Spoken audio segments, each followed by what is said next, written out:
Hye-jin pulang dari klinik sembari menerima telepon. Sesampainya di rumah, seorang penyusup cabul memasuki rumah Hye-jin. Hye-jin panik dan ketakutan, namun ia sempat menghubungi Kepala Hong.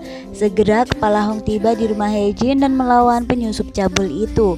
Polisi datang segera dan diamankan. Kepala Hong terluka dan dibawa ke rumah sakit. Hye-jin menangis, ia sedih Kepala Hong terluka.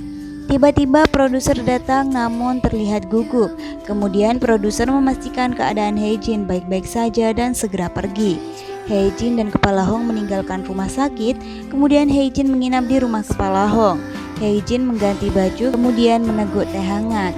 Tiba-tiba kaki Hye-jin kram, Kepala Hong memijitnya. Setelah itu Hye-jin dan Kepala Hong saling bercerita.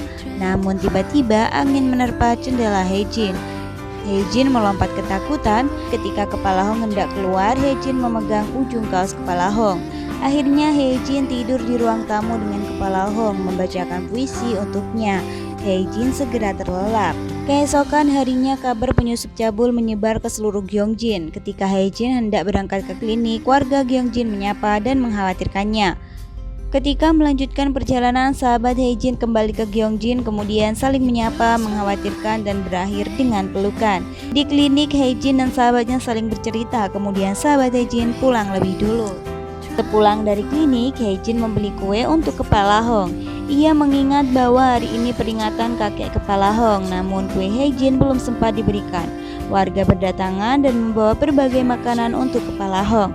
Hye-jin membantu Kepala Hong mempersiapkan upacara. Hye-jin juga ikut dalam upacara penghormatan itu.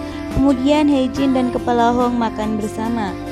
Namun Kepala Hong tidak makan kepiting dengan alasan sulit mengupasnya. Akhirnya Hye-jin mengupas kepiting untuk Kepala Hong. Ia mengatakan mengupas kepiting hanya bisa dilakukan dengan penuh cinta.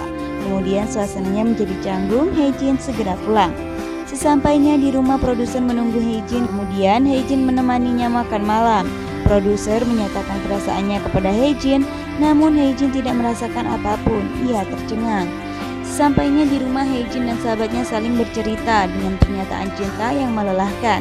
Akhirnya Hye-jin dan sahabatnya memutuskan berlibur ke Seoul. Sesampainya di Seoul, Hye-jin tidak menikmatinya.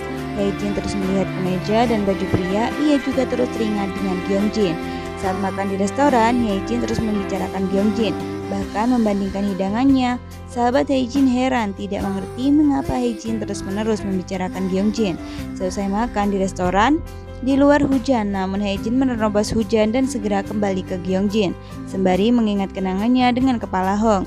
Hye-jin meninggalkan sahabatnya. Di perjalanan, Hye-jin terus tersenyum. Sampainya di Gyeongjin, Hye-jin menuju rumah Kepala Hong. Namun tidak ada.